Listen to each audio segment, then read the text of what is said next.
Hello అండి, అందరికీ నమస్కారం. Welcome back to our channel.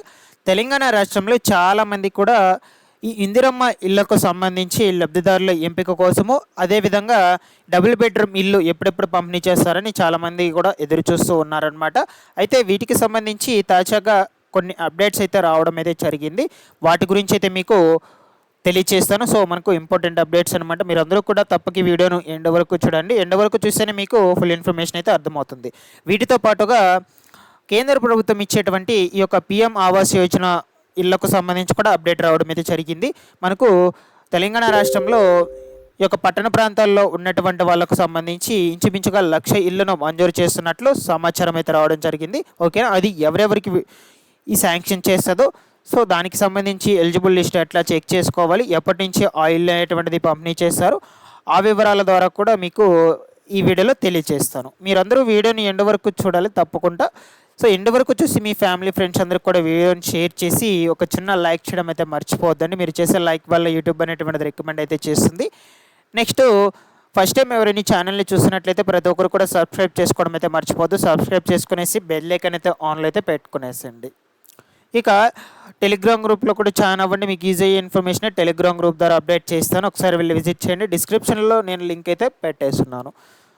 వివరాల్లోకి అయితే వచ్చేద్దాము. ముందుగా మనకు ఒక చిన్న ప్రమోషన్ అయితే రావడం జరిగింది. శ్రీ రేణుక ఎల్లమ్మ తల్లి ఆశీస్సులతో జాతకం అయితే చెప్పబడండి.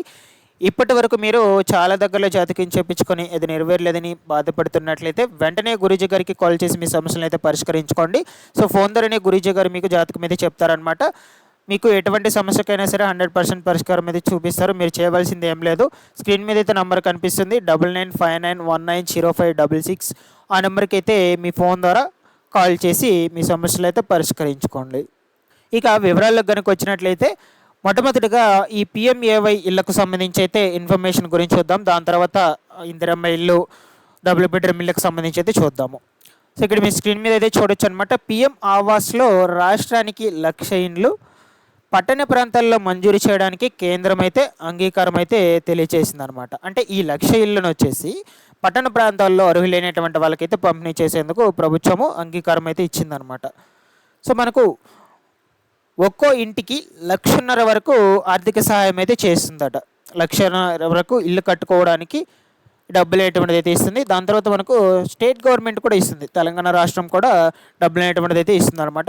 ఓవరాల్గా మనకు చూసుకున్నట్లయితే ఇంచుమించుగా 3,50,000 రూపాయల వరకు అయితే రెండు కూడా కలుపుకొని అయితే మీకు అందుతాయన్నమాట ఆర్థిక సహాయం అయితే.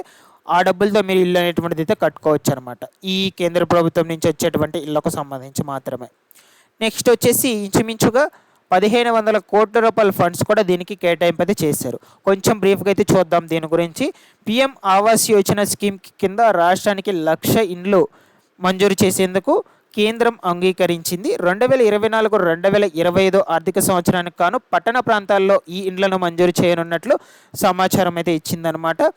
కాగా ఈ 1,00,000 ఇండ్లకు సంబంధించి లబ్ధిదారుల జాబితాను పిఎం ఆవాస్ వెబ్సైట్లో ఇప్పటికైతే రాష్ట్ర గృహిణి నిర్మాణ శాఖ అప్లోడ్ అయితే చేసిందని చెప్పారనమాట. మనకు ఇక్కడ క్లియర్ కట్గా అంటే దీనికి సంబంధించేసి అర్హుల జాబితా ఆల్రెడీ కూడా గృహ నిర్మాణ శాఖ అప్లోడ్ చేసిందని చెప్తూ వచ్చారు. సో వెబ్సైట్ అయితే ఒకసారి మీకు ఇప్పుడు చూపిస్తాను. సో ఇది మనకు పిఎంఏవై ఆవాస్ యోజన పథకానికి సంబంధించిన వెబ్సైట్ అనమాట. ఇందులో మీరు ప్రతి ఒక్కటి కూడా చెక్ చేసుకోవచ్చు. కేంద్రం నుంచి వచ్చేటువంటి ఇళ్లకు సంబంధించి కావచ్చు, అదేవిధంగా కొత్తగా ఇల్లు రిజిస్ట్రేషన్స్కి సంబంధించి కావచ్చు. ఓకేనా, ప్రతి దానికి కూడా మీరు ఏదైతే చెక్ చేసుకోవచ్చు అనమాట. దీనికి సంబంధించిన లిస్ట్ వచ్చేసి ఎట్లా చెక్ చేసుకోవాలి నేను మరొక వీడియోలో అయితే క్లియర్ కట్గా ఎక్స్ప్లెయిన్ చేస్తాను. ఓకేనా, సో దీని గురించి అయితే బ్రీఫ్గా అయితే చూద్దాం మనం ఈ వీడియోలో. మీకు ఫస్ట్ ఆఫ్ ఆల్ చెప్తున్నాను, ఈ కేంద్ర ప్రభుత్వం నుంచి ఇల్లు అనేటువంటిది అయితే శాంక్షన్ అయ్యాయని. ఇంకా ఇక్కడ మనం చూసుకున్నట్లయితే ఇప్పటికే ఆ లిస్ట్ అనేటువంటిది పిఎంఏవై ఆవాస్ యోజన వెబ్సైట్లో పెట్టారనమాట. ఈ క్రమంలో ఇటీవల ఈ యొక్క కేంద్ర అర్బన్ హౌసింగ్ అధికారులతో సమావేశం చేశారనమాట స్టేట్ గవర్నమెంట్ ఆఫీసర్లు. సో అయితే ఈ రాష్ట్రానికి అర్బన్ రూరల్ కేటగిరీల్లో ఇండ్లు శాంక్షన్ చేయాలని కోరడం అయితే జరిగిందట. ఓకేనా, సో 2 కేటగిరీల వైజ్గా అయితే ఇల్లు అనేటువంటి వాటిని అయితే శాంక్షన్ చేయాలని చూశారు. సో మనకు పట్టణ ప్రాంతాల్లో ఇండ్ల మంజూరుకు అంగీకరించింది కేంద్ర ప్రభుత్వము. ఈ రూరల్ ఇండ్లకు సంబంధించి కొన్ని మార్పులు చేయాలని రాష్ట్ర అధికారులను అయితే కోరినట్లు సమాచారం అయితే రావడం జరిగింది. సో దాని తర్వాత ఒక్కో ఇంటికి 1,50,000 వరకు అయితే డబ్బులు అనేటువంటిది అయితే ఇస్తారనమాట ఆర్థిక సాయం. అది కూడా కేంద్ర ప్రభుత్వం నుంచి అయితే వస్తుంది. రాష్ట్ర ప్రభుత్వం 100% సబ్సిడీతో ఒక్కో ఇంటికి 5,00,000 ఇచ్చేలా నియోజకవర్గానికి 3,500 చొప్పున ఇందిరమ్మ ఇళ్లను మంజూరు చేసింది. ఈ ఏడాది జనవరి 26న రూరల్ ఏరియాలో 71,500 ఇండ్లను మంజూరు చేసే లబ్ధిదారులకు శాంక్షన్ పత్రాలను కూడా అందజేశారు.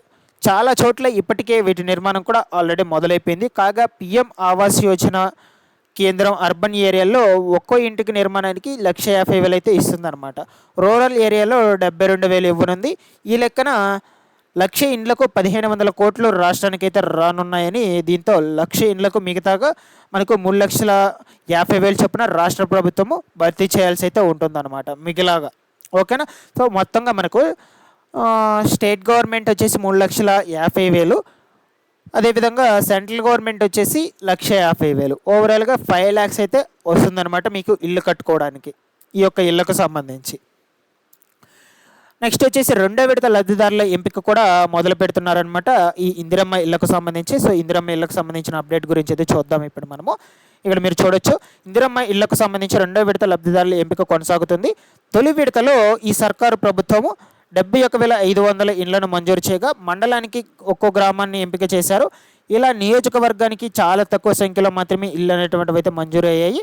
ప్రభుత్వం ఇస్తానన్న 3,500 ఇండ్లలో రెండో విడతలో సాధ్యమైనంత వరకు ఎక్కువ సంఖ్యలో మంజూరు చేసేందుకు ప్రభుత్వం అయితే ప్లాన్ చేస్తుంది. ఇప్పటికీ 71,500కి మాత్రమే అండి.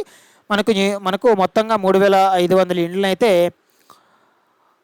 రెండో విడతలో కూడా అందచేయాలని చూస్తున్నారనమాట. ఎక్కువ సంఖ్యలో అయితే పంపిణీ చేయాలని చూస్తూ ఉన్నారు.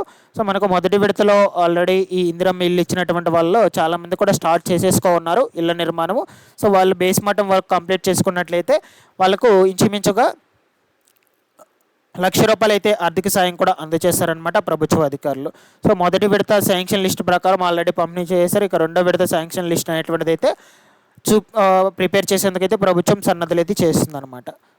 దాని తర్వాత ఇక్కడ మీరు చూడొచ్చండి, ఆ జాబితాను పరిగణించము అంటూ ప్రభుత్వం నుంచి సమాచారం కూడా రావడం జరిగింది. ఇందిరమ్మ గ్రామీణ ప్రాంతాల అర్హత జాబితాపై కేంద్రం మెలికి సో తాము రూపొందించినటువంటి యాప్తో సర్వే చేస్తేనే వివరాలు తీసుకుంటామని స్పష్టీకరణ అయితే ఇచ్చిందనమాట. మళ్ళీ సర్వే చేసి వివరాలను ఇవ్వాలని సూచనలు కూడా జారీ చేసింది. కేంద్ర నిబంధనల మేరకు సర్వే చేశామని ఆమోదించాలని కోరినట్లు రాష్ట్ర ప్రభుత్వం తెలియజేసి వచ్చింది. ఇందిరమ్మ ఇళ్ల నిర్మాణం అనేటువంటిది గందరగోళంగా ఉన్నట్లు చెప్తూ ఉన్నారనమాట. రాష్ట్రంలో పేదల ఇళ్లకు సంబంధించిన ఇందిరమ్మ ఇళ్ల పథకము అమలు విషయంలో కేంద్ర రాష్ట్ర ప్రభుత్వాల మధ్య మళ్ళీ పేచీ నెలకొంది. గ్రామీణ ప్రాంతాల ఇళ్ల కోసము అందినటువంటి సుమారు 30 లక్షల దరఖాస్తులపై సర్వే చేసిన రాష్ట్ర ప్రభుత్వము 23 లక్షల దరఖాస్తులను అర్హులుగా గుర్తించింది. మిగిలినటువంటి 7 లక్షల దరఖాస్తులను అనర్హులుగా అయితే గుర్తించిందనమాట. ఆ దరఖాస్తులను కేంద్ర ప్రభుత్వానికి అందజేసి అయితే రాష్ట్ర ప్రభుత్వం నిర్వహించిన సర్వేను తాము పరిగణలోకి అయితే తీసుకోబోమని తెలియజేసి వచ్చారనమాట. అంటే సపరేట్గా కేంద్ర ప్రభుత్వము వాళ్ళంతటా వాళ్ళు సర్వే అయితే చేస్తామంటూ చెప్తున్నారనమాట. ఇక్కడ రాష్ట్ర ప్రభుత్వం చేసినటువంటి సర్వేని అయితే పరిగణలోకి అయితే తీసుకోము, మా అంతటా మేము చేసినటువంటి వాటిని పరిగణలోకి తీసుకొని ఇల్లు అనేటువంటి మంజూరు చేస్తామంటూ చెప్తున్నారు అక్కడ క్లియర్ కట్గా. ఓకేనా. ఈ విధంగా ఉన్నాయండి మనకు రెండింటికి సంబంధించిన అప్డేట్స్ అనేటువంటివి. వీటిలో ఏమైనా డౌట్స్ ఉన్నా కూడా అడగండి, నేను వెంటనే రెస్పాండ్ అయితే అవుతాను.